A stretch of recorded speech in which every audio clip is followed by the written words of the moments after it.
ఎక్కచ్చిగా ఇప్పుడు నిన్న చిరంజీవి గారి సినిమా ఉంచండి ఆయన ఎక్కడున్నా ఎందుకో బాలకోట గారు నవ్వుతున్నారు, ఏమైందండి? నిజాలు డైజెస్ట్ చేసుకోవాలి. పవన్ కళ్యాణ్ గారికి 100 కోట్లు వచ్చిందని అంటే రాలేదన్నది మళ్ళీ ఓటీపీ ద్వారా వచ్చిందన్నాడు. చూడండి ఆ ద్వంద్వార్థాలు. రాలేదని అంటున్నారు, మరి వచ్చింది అంటున్నాడు. అలా ఉంటుంది. అదే మరి ఆయన మీకు నచ్చుతుంది కదా, ఇష్టమైతే ఇంకోతో సమానం. నేను సినిమాలు చేయను, సినిమాల బదులు ఇదే చేస్తానన్నప్పుడు ఇష్టం. కూటమిలో ఉన్నారు కాబట్టి దేవదేవా నువ్వు ఏం చెప్పినా నష్టమే, ఇష్టమే. ఏదో ఒకటి చెప్పాలి. ఏదో ఎందుకు చెప్పాలా? నేను చెప్తున్నా, అర్థం కావట్లేదా? ఇప్పుడు 100 కోట్లు రాని సినిమా దాకా చూసిన తర్వాత 100 కోట్లు రాగానే మళ్ళీ ఒప్పందాలు, మళ్ళీ 100 కోట్లు వచ్చేస్తాయేమో అని. ఎవరికైనా బాలకోటే గారు లడ్డూల విషయం మాట్లాడండి, నోటికి వచ్చిన అబద్ధాలు మాట్లాడు కదా. ఏమైంది? నేను ఏమిచ్చింది సిట్టు చెప్పు, నీళ్ళు కాండీలు కలిపి చెల్లింది మొక్క మీద సిగ్గుపడమని కడగమని మెట్ల కింద నుంచి పైకి మళ్ళీ చంద్రబాబు గారు పిలిచి పవన్ కళ్యాణ్ మెట్లు కడిగని చెప్పాలా? మీకు చేత అయితే ఒక్క మాటకి సమాధానం ఏంటి చేతనైతే? సార్ డబ్బులు దేంట్లో ఉంటే దానికి అనుగుణంగా పనిచేస్తున్న పవన్ కళ్యాణ్ 100 కోట్ల సినిమా కోచింగ్ రాగానే సినిమాలో డబ్బులు సినిమాకి వెళ్తున్నాడు. రాజకీయాల డబ్బులు చంద్రబాబు గారు ఇస్తుంటే దానికి అనుగుణంగా పనిచేస్తున్నాడు. ఏం మాట్లాడుతున్నారు? వర్మ గారు చెప్పండి. You are the coordinator. అతను స్టూడియోలో ఉన్నాడు, నేను జూమ్ లో ఉన్నాను. కోఆర్డినేటర్ కాదండి, మోడరేటర్. ఆయన మోడరేటర్. సరే ఓకేలేండి. వర్మ గారు మీ ద్వారా ఒక్క ప్రశ్న అడుగుతా. మాట్లాడండి. 3 రాజకీయ పార్టీలు కలిసిన దాన్ని సంసారం అంటారా అని ప్రసాద్ గారు నన్ను అడిగారు. సంసారం గురించి ఎవిడెన్స్ ఇచ్చారు కదా. ఆయన అయిపోయి మీరే మాట్లాడండి. వర్మ గారు, ఎన్డీఏ కేంద్ర ప్రభుత్వం ఎన్డీఏ ప్రభుత్వం అమల్లో ఉంది. ఎన్డీఏలో ఎన్ని పార్టీలు ఉన్నాయి? తుమ్మితో ఊడిపోయి ముక్కలు అంటారు అట్లా. యూపీఏ ప్రభుత్వంలో ఎన్ని పార్టీలు ఉన్నాయి చెప్పండి. కేజీలతో కూర్చున్నాయి. వినవయ్యా, మర్యాద ఉండదు బాలకోడయ్య. మర్యాద మీరితే మర్యాద ఉండదు. వర్మ గారు పట్టబూరంత కాదు, నేను ముసోడు అనుకుంటామేమో. నాకన్నా బచ్చాగాడు జాగ్రత్తగా ఉండు. అంటే మర్యాద ఉండదు. వర్మ గారు ఉత్తరాంధ్రలో అంటే బావా అని అర్థం. నువ్వు నాకని పిల్లనిచ్చావా? సరిగ్గా మాట్లాడు. అనుకున్నావా?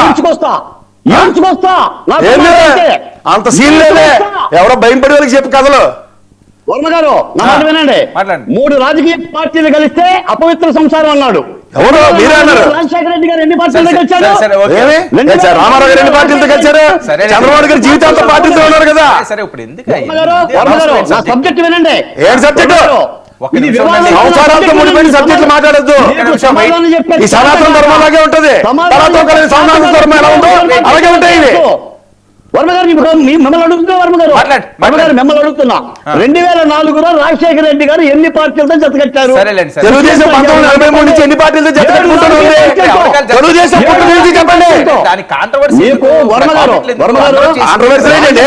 ముందు రాజకీయాలు తెలుసుకుని మాడమనండి. ఏది తలాతో లేకుండా స్టేట్మెంట్ ఇచ్చాను, దాన్ని జస్టిఫై చేసుకుంటే జీవితాలు తిరగడం. సంసారాలతో దయించి పాల్చుకునే రాజకీయాలే.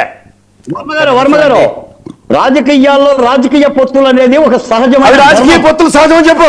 సంసారాలతో పోల్చుకోవాలి. సంసారాలు ఎలా ఉంటాయి? మీ సనాతన సంసారాలాగా ఉంటాయి. సరిగ్గా మాట్లాడండి బాలకోడయ్య. చేతగాక నిప్పులు కక్కుకోవటం తప్ప. నేను ఒక మాట చెప్తానండి, గజెట్ నోటిఫికేషన్ రాదా ప్రసాద్? వచ్చినప్పుడు మాట్లాడదాం. ఈ సమావేశంలో రాదు. బడ్జెట్ సమావేశంలో ఛాన్స్ లేదు. బిల్లులు పెట్టే ఛాన్స్ లేదు బడ్జెట్ సమావేశంలో. తెలుసుకోండి పార్లమెంట్ ప్రొసీడింగ్స్. అవుతుంది నేను చెప్తున్నా కదా. అవుతే సంతోషించే మంచిది. ముందు శాసనానికి కబుర్లు చెప్పా. 18 నరేంద్ర మోడీ వచ్చినప్పుడు చెప్పుకునే దిక్కే లేదు. ఊరికే ఇది ఇన్విటేషన్ అవ్వలేదని అలకౌటాడు. మళ్ళీ తెల్ల బట్టలు ఇస్త్రీ చేయించుకున్నాను, నన్ను తెల్లలేదు ఇంకా అని అడిగి కూర్చోడం కాదు. రాజధాని అది. ఇది ఉద్యమ నాయకుడి నేపథ్యం. ఉద్యమ నాయకుడి నేపథ్యం రాజధాని అది. సభకి ఇన్విటేషన్ లేదని అర్థం కాదు. వర్మ గారు గజెట్ నోటిఫికేషన్ వచ్చిన తర్వాత కేఎస్ ప్రసాద్ నోరు మూసుకుంటాడా? ఎందుకు మూసుకోవాలా? అది వస్తుందని నేను చెప్తున్నా, కానీ పెట్టే ధైర్యం మీకు లేదు. మీరు బీజేపీ క్లస్టర్లో నలిగిపోయి చేస్తున్నారు భయంతో. వర్మ గారు ఇటువంటి వ్యవహారం తెలియని వాళ్ళు మాట్లాడతారండి. బాలకోట గారు మీకు ఒకటే చెప్తున్నా, ఎంటైర్ మార్కెట్ లో శాశ్వత రాజధాని గజెట్ గురించి మాట్లాడుతున్న ఏకైక మొగాన్ని నేను మళ్ళీ చెప్తాను నీకు. ఎవరితో డిబేట్ చేయడానికి సిద్ధంగా ఉన్నా. శాశ్వత రాజధాని అమరావతి కోసం గజెట్ ఏది అని మొదటి నుంచి గర్వనిపిస్తున్న ఏకైక వ్యక్తిని. నీరే డబుల్ స్టాండర్డ్స్, పదవి రాగానే మనం పట్టిలు రాసుకుంటూ తెలుగుదేశం తిరిగే నేపథ్యాలను ఒకటి రాష్ట్ర ప్రయోజనాల పరిరక్షించే భగవానుడితే ఆడుతున్నట్ట. వర్మ గారు ఇప్పటికీ కూడా అమరావతి మీద నోటికొచ్చినట్టు మాట్లాడితే అది క్షమార్హం కాదండి. ఎవరు మాట్లాడారు మీరు ఇలాగా తమిళ ఛానల్ అడ్వర్టైజ్ చేసి బయటకు చేసుకుని బడ్జెట్ నోటిఫికేషన్ జనాభా మీ దగ్గర కనబడుతోంది. శాశ్వత రాజధాని గదిపై ఎవరు మాట్లాడాలి? ఇది తెలుసుకోవాలి. మాట్లాడుతున్నారు బాలకోటి గారు దమ్ముంటే ఉంటే శాశ్వత రాజధాని గదిని తెప్పించు. సింగిల్ ఫ్రేమ్ ఇవ్వండి, సింగిల్ ఫ్రేమ్ ఇవ్వండి, బాల్కోటి సింగిల్ ఫ్రేమ్ ఇవ్వండి.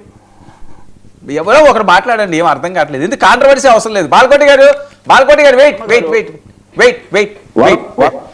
వెయిట్ కాంట్రవర్సీ వద్దు. మూర్తి గారు రెస్పాండ్ అవ్వండి.